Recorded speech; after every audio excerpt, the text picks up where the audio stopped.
कमलायतलोचन लोकपते विजयी भव वेङ्कटशैलपते सचतुर्मुख षण्मुख पञ्चमुख प्रमुखाखिल दैवतमौलिमणे शरणागत वत्सल सारनिधे परिपालय मां वृषशैलपते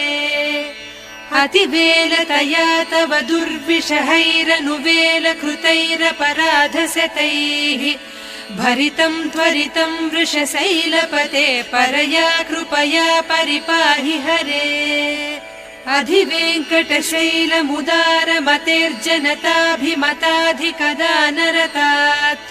परदेवतया गरितान्निगमैः कमलादयितान्न परङ्कलये कलवेणुरवावस गोपवधूसतकोटिवृतात् स्मर कोटिसमात् प्रतिवल्लभ